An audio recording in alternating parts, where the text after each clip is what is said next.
ఎలకను పడుతున్నా కనీసం పోనీ కొండను తవ్వినందుకు ఎలక దొరికిందని ఆనందపడవచ్చు. ఎలక గోరు కూడా దొరకలేదు. ఇప్పుడు అది సమస్య. పొలిటికల్గా ఏమొస్తుంది మనకు, ఏమొస్తే మ్యాక్సిమం అయితే కొమ్మినేని డిఫేమ్ అవుతాడు, ఆ కృష్ణరాజును తిట్టుకుంటారు తప్ప దీనిపైన ఏమన్నా పొలిటికల్గా అసలు జగన్మోహన్ రెడ్డికి 11 సీట్లు పోయి 3 సీట్లు అవుతాయా దీనివల్ల? నాకు చెప్పండి. జగన్మోహన్ రెడ్డి 11 సీట్లు పోయి 1 సీట్ అవుతుందా దీనివల్ల? బహుశా ఇది గుర్తించే జనసేన బీజేపీ వారు మాకెందుకు ఈ తంట, ఏదో అన్న ప్రజలు చీదరించుకుంటారు. ఎవరైనా ఆ వ్యాఖ్యలు చేసిన కృష్ణరాజు వ్యాఖ్యలు చేసినాక ఎవరైనా అరే ఏం వ్యాఖ్యలు అయ్యా, ఇంత అరాచకంగా మాట్లాడతారా అని అనుకుంటారు ఎవరైనా. అక్కడ సరిపోతుంది కదా అని బహుశా జనసేన బీజేపీలు అనుకుంటున్నారేమో. సాక్షి డిబేట్లో అమరావతికి వ్యతిరేకంగా చేసిన వ్యాఖ్యలకు జగన్మోహన్ రెడ్డి క్షమాపణ చెప్పాలని చేస్తోన్న నిరసనల్లో, ఆందోళనల్లో తెలుగుదేశం పార్టీ నాయకులు, తెలుగు మహిళలు మాత్రమే ఎక్కువగా కనిపిస్తూ ఉన్నారు సార్. కూటమిలో ఉన్న భారతీయ జనతా పార్టీ అండ్ జనసేన పార్టీలు పెద్దగా రియాక్ట్ కావడం లేదు. ఎన్నికలకు ముందు మనం చూసాం కదా సార్, ఈ 3 పార్టీలు కూడా జగన్కి వ్యతిరేకంగా కూటమిగా ఏర్పడ్డాయి, విజయం సాధించాయి. కానీ ఇప్పుడు మాత్రం భారతీయ జనతా పార్టీ అండ్ జనసేన శ్రేణులు పెద్దగా రియాక్ట్ కావడం లేదనే చర్చ జరుగుతోంది. అంటే జగన్ వ్యతిరేక పోరులో కూటమి పార్టీల మధ్య ఐక్యత లేదా అంటే ఏం చెప్తారు? అంటే ఇప్పుడు స్పష్టంగా కనబడుతుంది కదా ఐక్యత లేదని. మీరు క్షేత్రస్థాయిలో ఎక్కడికి పోయినా 3 పార్టీల ప్రదర్శనలు లేవు. ఏదో ఒక చోట జనసేన ఏదో ఒక ప్రదర్శన చేసినట్టు చూశారు ఎక్కడో, కానీ రాష్ట్ర వ్యాపితంగా తెలుగుదేశం వారే నిరసనలు చెప్తున్నారు. తెలుగు మహిళలే చెప్తున్నారు. వీర మహిళలు ఎక్కడ నిరసన చెప్పడం లేదు. మీరు జనసేన, బీజేపీ, టీడీపీ కూటమిగా ఉంది. మీరు అన్నట్లు వైసీపీ వ్యతిరేక ఓటు చీలకూడదు అనే ప్రాతిపదిక పైన జగన్ పాలనకు అంతం అందించాలనే లక్ష్యంతో 3 పార్టీలు కలిశాయి. మరి జగన్ పైన పోరాటంలో అధికారంలోకి వచ్చాక ఇక్కడ పోయింది ఈ ఐక్యత. కోర్స్ మీకు అమరావతి పైన ఎపిసోడ్ పైన పవన్ కళ్యాణ్ తీవ్రంగా ఖండించాడు, కానీ ఎక్కడా నిరసనలకు పిలిపివ్వలే మీరు గమనిస్తే. అంటే దానికి కారణం ఏంటి అంటే జగన్ పట్ల వ్యతిరేకత వాళ్ళకి లేదని అనుకోవాలా, బీజేపీకి లేదని అనుకుంటే అనుకోవచ్చు. ఎందుకంటే బీజేపీ వ్యూహాత్మకంగా టీడీపీతో కలిసింది తప్ప మనస్పూర్వకంగా కలవలే. అందువల్ల మీకు ఎన్నికల సమయంలో కూడా జగన్ పైన మోడీ పెద్దగా విమర్శలు చేయలేదు, ఇప్పుడు కూడా పెద్దగా జగన్ పైన విమర్శలు చేయడం లేదు. మీకు ఆఖరికి బీజేపీ లాంటి పార్టీకి దాని పరివార సంస్థలకు అత్యంత కీలకమైన తిరుపతి లడ్డుపై కూడా తెలుగుదేశం వాళ్ళు చేసినంత అల్లరి, మీకు జనసేన చేసినంత నిరసన మీకు బీజేపీ చేయలేదు. మీరు గమనిస్తే నిజంగా బీజేపీయే తిరుపతి లడ్డు వ్యవహారంలో రంగంలో దిగితే అసలు మామూలుగా ఉండదు కదా పరిస్థితి. ఏదో నాయకుల స్టేట్మెంట్లు అక్కడ ఇక్కడ చిన్న చిన్న ప్రదర్శనలు తప్ప దానిపైన టీడీపీ జనసేన చేసినంత నిరసన కూడా బీజేపీ చేయలే. అంటే బీజేపీకి వైసీపీకి ఉండే అప్రకటిత వ్యూహాత్మక సంబంధాలు ఏంటో అందరికీ తెలుసు.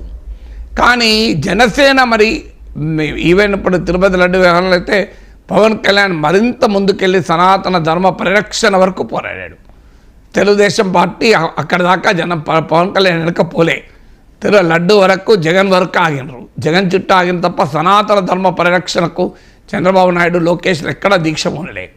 సో ఒక పవన్ కళ్యాణ్ మాత్రమే దీక్ష పూనాడు, క్షమాపణ కూడా చెప్పారు. సో అందువల్ల మీకు ఆ తిరుపతి లడ్డు పైన ఆయన క్షమాపణ చెప్పాడు, వీళ్ళేమో క్షమాపణ చెప్పాలని అవసరమే లేదు, ఇదంతా జగన్ పనే, ఆయన టోకెన్లు మొదలుపెట్టిండు అని చెప్పి జగన్ మీద వేసాడు.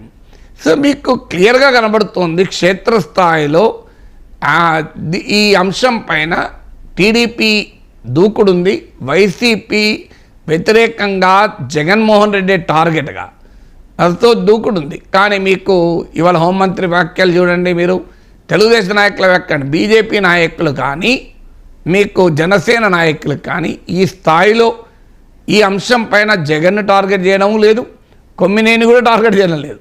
మీకు రేపో మాపో కొమ్మినేని ఆల్రెడీ విడుదలైన కొమ్మినేని షోలో బీజేపీ నాయకులు ఉండరా? బీజేపీ నాయకులు ఎక్కడన్నా ప్రకటించారా మేము ఈ కొమ్మినేని షోలను బహిష్కరిస్తున్నాం, ఎందుకంటే ఇలాంటి వ్యాఖ్యలు చేశాడు కనుక మేము బహిష్కరిస్తున్నాను, మీరు ఎక్కడన్నా స్టేట్మెంట్ చూశారా? ఎందుకంటే కొమ్మినేని షోలకు బీజేపీ వెళ్తుంది, జనసేన వెళ్తుందో గుర్తులేదు, టీడీపీ వాళ్ళు ఎలాగో వెళ్ళరు, మరి బీజేపీ ఎందుకంటలేదు? అంటే మరి ఏమనుకుంటున్నారు, దీనిపైన ఇంతగా స్పందించడం వల్ల ప్రయోజనం లేదని అనుకుంటున్నారా? ఎందుకంటే టీడీపీ వర్గాల్లో కూడా చర్చ మొదలైంది. నేను తెలుగుదేశం నాయకులు చాలామందితో మాట్లాడాను, మా వాళ్ళు కొంత అనవసరంగా అతిగా చేస్తున్నారు, ప్రజలే ఇలాంటి వ్యాఖ్యల్ని చీదరించుకుంటారు. సో ప్రజలు చీదరించుకోవడానికి వదిలేస్తే అయిపోయేది.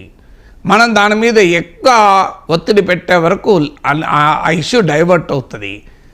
ఆల్రెడీ ప్రజలు చూశారు, ప్రజలు చీదరించుకున్నారు. ఎవరు కూడా సభ్య సమాజం ఎవరు దాన్ని సమర్థించరు. అయిపోయేది కదా. దీన్ని ఇంకా ఇంత సాగదీస్తే దీనివల్ల వచ్చేది ఏంటి? ఆఖరికి హోంమంత్రి వర్సెస్ కొమ్మినేని శ్రీనివాసరావు. మీకు విచిత్రంగా ఉంటుంది. హోంమంత్రి వర్సెస్ ఒక టీవీ యాంకర్ డిబేట్. ఇప్పుడు యుద్ధం నడుస్తుంది ఆంధ్రప్రదేశ్లో పొలిటికల్ వార్. హోంమంత్రి వర్సెస్ వైసీపీ కాదు, హోంమంత్రి వర్సెస్ జగన్మోహన్ రెడ్డి కాదు, హోంమంత్రి వర్సెస్ కొమ్మినేని, హోంమంత్రి వర్సెస్ కృష్ణరాజు. ఇప్పుడు జరుగుతున్న యుద్ధం అది. గతంలో Jagan versus doctor Sudhakar, Jagan versus Ranganayakamma జరిగినట్లు ఇప్పుడు జరుగుతోంది. అందువల్ల వాళ్ళు రాజకీయ ప్రత్యర్థులుగా జగన్మోహన్ రెడ్డిపై పోరాటం కాకుండా కొమ్మినేని శ్రీనివాసరావుపై పోరాటం స్థాయికి టీడీపీ ప్రభుత్వమే దిగి వస్తే అది ఏ రకంగా పొలిటికల్గా రైట్ అనేది ఇప్పుడు టీడీపీలోనే క్వశ్చన్స్ మొదలయ్యాయి. తర్వాత కృష్ణరాజు అరెస్ట్ అయ్యి మొదలు ప్రాసెస్లో కొమ్మినేని అరెస్ట్ చేస్తే అంత వ్యతిరేకత వచ్చేది కాదు. కానీ కృష్ణరాజు కన్నా ముందు కొమ్మినేని అరెస్ట్ చేశారు. అంటే దాని అర్థం ఏంటి? వ్యాఖ్యలు చేసిన వారిని అరెస్ట్ చేయడానిపైన కేంద్రీకరణ కన్నా షో నడిపిన వ్యక్తిని అరెస్ట్ చేయడం పైన కేంద్రీకరణ కనబడుతోంది కదా.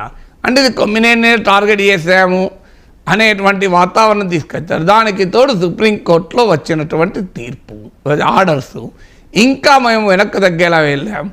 ఈ కేసులో ఆఖరికి లక్షలు ఖర్చు పెట్టి ముకుల్ రోద్గి, సిద్ధార్థ లూత్రా లాంటి టాప్ లాయర్స్, అంటే ఏ లాయర్లు అయితే చంద్రబాబు నాయుడు విడుదల కొరకు కోర్టులో వాదించారు, చంద్రబాబు నాయుడు విడుదలకు కోర్టులో వాదించిన లాయర్లను కొమ్మినేని లోపలేసడానికి వాడారు. మీరు ఎంత విచిత్రం చూడండి.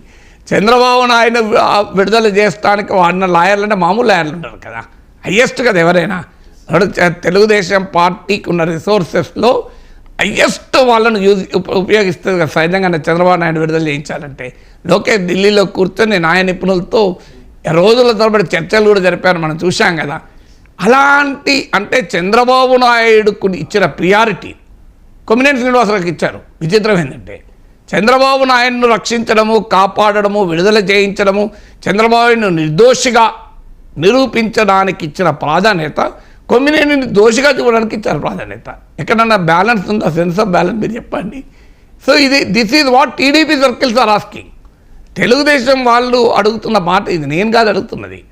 ఎవరు కొంతమంది చెప్పేది ఎంత నిజమో తెలియని కన్ఫర్మ్ చేయలేను. కానీ ఈవెన్ చంద్రబాబు నాయుడుకు కూడా ఇష్టం లేదు అని. లోకేష్ కొంత దూకుడుగా ఉండి ఎట్టి పరిస్థితుల్లో వదిలేది లేదంటున్నాడు.